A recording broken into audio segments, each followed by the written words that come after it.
ምን ነው ግን አንቺ ትምህርት አትሄጂም እንዴ? እንትን ከዚህ አካባቢ ይዘኝ እኔ ምሮ ሊፈነዳ ነው። አይዞሽ የኔ ፍቅር ምንም ነገር እናልፋለን። እሺ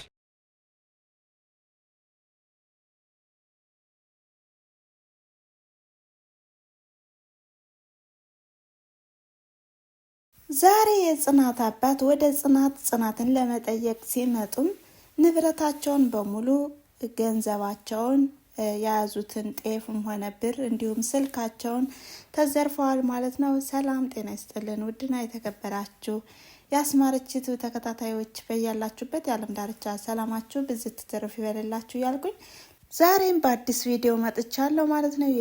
በጽናት ድራማ በክፍል 48 በባለፈው ክፍል ያየነውና የተመለከትነው ቤቲን ከቤት አስወጥተው እንግዲህ ፍቅር የሆነ ሰዓት ነበረ ያሳለፉትና የተመለከትነው ጽናትና ኪራ እና ፍቅራቸውም ተመልሶ ደስ ብሏቸው ነበር ያየናቸው። ዛሬስ ምን ተፈጠረ፣ ምን ተከናወነ የሚለውን ይዤ መጥቻለሁ ማለት ነው። ከዛ በፊት ግን አዲሶች ሰብስክራይብ በማድረግ ቻናሉን ይቀላቀሉ በማለት በትህትና ጠይቃለሁ። ዛሬ እንግዲህ እንዳያችሁትና እንደምትመለከቱትም የጽናት አባት ጽናትን ለመጠየቅ አስታውሳችሁ ከሆነ በባለፈው ቤቲን ሰርፕራይዝ ላደርጋት ነው፣ ቀለበት ላስርላት ነው ባለ ሰዓት ኪራ ጽናት ከፍቷት ወደ አባቷም ደውላ ከፍቶኛል፣ እኔ ልመጣ ነው አባቴ በጣም ከፍቶኛል በማለትም ደውላ ነበረ። ከዛም እንግዲህ እንዳታስብም በማለት ስልክ ሳይደውሉም ወደ ጽናት ለመምጣት ሲያስቡም ነገር ግን ከመሀል ላይ እንግዲህ የከተማ ዱርዬዎች በዚህ አጋጣሚ ማለት የሚፈልገው ነገር ቢኖር ከገጠር ሰው ሲመጣ የከተማ ዱርዬዎች ሁላቸውንም ማለት አይደለም። መቼም ይሄ ሪከርድ የሚደርሳችሁ ልትኖሩ ትችላላችሁ። እንግዲህ ይሄ ድራማ ቢሆንም በእውነታው ዓለም ግን በብዙዎች መሳቀቅን ስለምናየው ማለት ነው። እኔ በራሴ በኩል የማየውንና የምመለከተውን ነው። ከገጠር ሰው ሲመጣ እፎይ ብሎ ዘና ብሎ መመለስ ሲኖርበት አልቅሶም ሆነ አንብቶ ወይም ተዘርፎ ይሄዳል። ይሄ ግን አግባብ አይደለም። ያው አገርን ማስረገምና ቦታን ማስረገም ነው እና የገጠር ሰዎች ወደ ከተማም ሲመጡ እንዲሁ ብትችሉ ተንከባክባችሁ መንገድ አሳይታችሁ ብትሸኙ አሪፍ ነው። ግን ከእንደዚህ አይነት ከገጠር መጥተው በተለይ ከምስኪኖች ወስዳችሁ የምትበሉ ሌቦች እንዴት ይወርድላቸዋል ልል ወዳለሁኝ። እንዴት ብሎ እንግዲህ የሰው ላብ ይዞ ነው የሚጠፋ።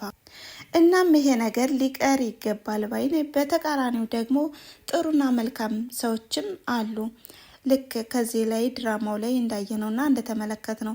እናም አባ በተዘረፉበት ሰዓትም እንደዚህ መንገድ ላይ ያገኟቸዋል። አንድ መልካምና ቅን የሆነ ልጅም ይጠይቃቸዋል። ምን ሆኖ ነው አባ ምረዳዎት ነገር አለኝ በማለትም ሲጠይቃቸው ያው ልጃቸውን ሊጠይቁ እንደመጡና ስልክ መደወል እንደሚፈልጉም ይናገራሉ። ከዛም ስልክም ደውለው እነ ጽናት እየተጨነቁ እና እያሰቡ ነበረ። ከዛም አባም ስልክ ተደውሎላቸው ይገናኛሉ።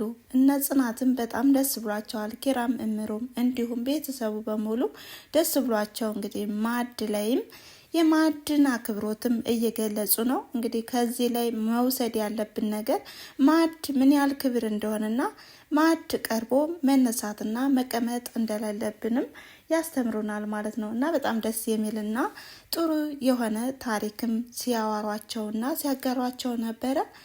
እና ጽናት ደግሞ ያው ትንሽ ደስተኛ አልሆነችም። ይህ ማለት አሁን ደስተኛ ብትሆንም መዋሸቷ ግን ይበልጥ ጸጸት እየሆነባት ነው። ትምህርቴን ሳልማር ሰራተኛ ሆኜ አባቴን ዋሸሁት እያለች በራሷም ጥያቄ ፈጥሮባታል። ጽናትም እያሰበችና እየተከዘች ባለችበት ኪራ ደግሞ እረ ተይ አትጨናነቂ፣ ይሄንን አጋጣሚ ተጠቅመን እውነታውን መናገር አለብን እያለ ነው። ጽናት ደግሞ ይሄን ነገር መናገር የለብንም በፍጹም፣ እኔ አባቴን ዋሽቸዋለች፣ ትምህርቴን እንደምማር ነው የሚያውቀው፣ ስለዚህ እኔ ደግሞ እንዲጎዳብኝ አልፈልግም ስትልም እንግዲህ አባ ደግሞ ትምህርት አትጅም እንዴ ልጅ ይሏታል። ከዛም እኔ አንተን ትቼ እኮ ለመሄድ አሁን እኮ ምናምን እያለችም እንግዲህ እየተርበተበተችም ስትመልስላቸው እሳቸውም ግን የሆነ ነገር እንዳለና መናገር ያልፈለገችው ነገር ድብቅ ነገር እንዳለም ይሰማቸዋል።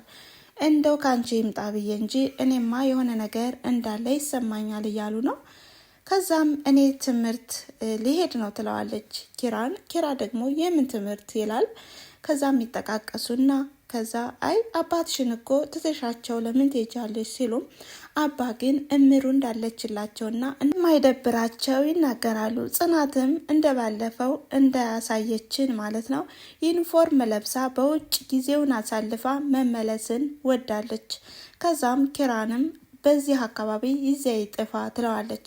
ኪራም ይሄን ነገር እናልፈዋለን የኔ ፍቅር እያለን ባለበት ሰዓት ናሆምም እንዳይደብረው ሂድና አጫውተው አባን ይሉታል። እናም ከዚህ ላይ እንግዲህ እውነታውን መናገር እንዳለብኝና እውነታውን ማወቅ ይኖርባቸዋል አባ በማለት ኪራ ሲናገር፣ ናሆም ግን አይ እንደዚህማ አይሆንም፣ አንዳንድ እውነታዎች እኮ ለመናገር ይከብዳሉ፣ ስለዚህ እኔ አይመስለኝም ይላል። ናሆም በጣም ፈርቷል እንደ ጽናት። ምክንያቱም አባታቸው ወይም የጽናት አባት ምን ያህል ስሜታዊ እንደሚሆኑና ልጅ እየተማረችልኝ ነው ብለውም አሁን ግን ሰራተኛ እንደሆነች ሲሰሙ ምን ያህል ስሜት እንደሚሰማቸው በጣም ፈርተዋል። እናም ኪራም ደግሞ እኔ ምን ላድርግ ነገሩ እኮ በጣም ከባድ ነው እያለም ነው። እንዲሁም እምሩም እየተጨነቀች ነው።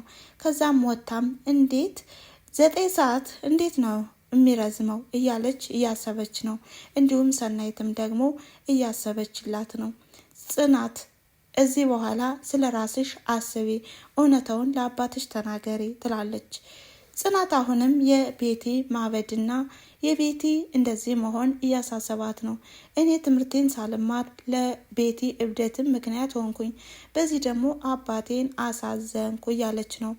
በሌላ በኩል ደግሞ እንዲሁ የኪራ አባት በድንገት ከቤት ከች ብለዋል። እንዴት መጣህ አባ ሳትነግረኝ በማለትም ኪራም ደንግጧል። ቤተሰቡም በሙሉም ደንግጧል። ጽናትም ካለ ወትሮዋ ዩኒፎርም ለብሳ ስለታየች በጣም ደንግጣለች። የኪራ አባት የሚያውቃት እዚህ በፊት ሰራተኛ ሆና ነው፣ ዛሬ ግን ተማሪ ሆና ነው። ከዛም ሁሉ ነገር ተቀያየረባት። አባና የጽናት አባት ወይም የኪራ አባት ተስተዋወቁ። እንዴት መጣህ እየተባባሉም ነው። እኔ ልጄን አፍቃኝ ነው የመጣሁት እያሉም እንግዲህ ያወራሉ ማለት ነው። ግን ልጆቹ ደግሞ በጣም ተደነጋግጠዋል። ኪራም በአንድ ቦታ፣ ጽናትም እንዲሁ። ሁላቸውም እንዴት እነዚህ ልጆች ምን ሆነው ነው ተበራገጉ እኮ ይላል የኪራ አባት። በሌላ በኩል ደግሞ ኪራ በጣም ተጨናንቋል። ምን ላድርግ አሁን ለአባቴ ልንገረው ወይስ ምን ላድርግ እያለም ነው። ከዛም አባቱንም እንዴት መጣህ ግን አባዬ ብሎም ሲጠይቀው አባቱ እጁን ወለም እንዳለውና የሆነ ማሽን እጁንም እንደጠመዘዘው ይናገራል። ነገር ግን እናቱ እንዳልሰማችና መናገር እንደሌለበትም ይነግረዋል። እናም የሆነ ነገር ልነግር ፈልጋለሁ ይላል ኪራ። ይህም ማለት የጽናትንና የእሱን ግንኙነት ለመናገር ፈልጎ ነበር። ከዛም በሌላ ሰዓት ይደርሳል ልጄ በማለት ይተዋዋል። በሌላ በኩል ደግሞ አሁንም ኪራ እየተጨነቀ ነው። ምን ላድርግ እያለ ነው። ጽናት ግን አሁንም መናገር እንደሌለበትም አስጠንቅቃ ትነግረዋለች። ኪራም ለአባቱ ጽናት እዚህ ቤት ሰራተኛ አይደለችም ይለዋል። እንዴ ምን ማለትህ ነው? ምን ልትለይ ነው ይለዋል። ኪራም አዎ ጽናት ሰራተኛ አይደለችም፣ ከዚህ አባቷ የሚያውቁት እንደ ቤተሰብ ተጠግታ እንደምትማር ነው የሚያውቁት። ስለዚህ የጽናትን ሰራተኝነት አባቷ ሊያውቁ እኔ አልፈልግም ሲል እናም ተሳስተህም ቢሆን ለጽናት አባት ይሄን ነገር መናገር የለብህም አባቴ፣ እንደ ልጅ ልለምንህ ይላል ኪራ። ከዛም አባቱም አይ እኔ 2 ፀጉር አብቅያለሁ፣ ከመቼ ጀምሮ ነው ደግሞ እንደዚህ አይነት ሀሳብ የገባህና ለጽናት የምታስብላት? ለምን ታገዘች ብለህ የምትናደድ ሰው እንዴት ተቀየርክ ይለዋል። ኪራም አይ እንደዛ አይደለም፣ የሆነ ነገር የተፈጠረ ነገር አለ እንዴ በሁለታችሁም ብሎ ሲናገርም ምንም ነገር እንደሌለና እንዳልተፈጠረም ይናገራል። የጽናት አባትም እንደው ትንሽ ላስለፍልፍ ብዬ ነው እንጂ እኮ ቀድሞውን እኮ አውቄዋለሁ። ጽናት ያለ ወትሮዋ ዩኒፎርም ለብሳ ስትመጣም እየሸወደቻቸው እንደሆነም ገብቶኛል በማለትም እንግዲህ እውነታውን ይናገራል። ከዛም ኪራም አይ አባቴ በማለትም እየተጫወቱና ስፖርታቸውንም እየሰሩም ነበር። የዛሬው ቪዲዮ ያቆመው። በቀጣይ ቪዲዮስ ምን ሊሆን ይችላል? እናም እውነታውን የጽናት አባት ያውቁ ይሆን ወይስ ሳያውቁ ይሆን? እንደገና የኪራ አባት እንደው በድንገት የመጡበት ምክንያት የኪራንና የጽናትን ግንኙነት አውቀው ኪራንና ጽናትን በዛው እንዲቀጥሉ ለማድረግ ይሆን?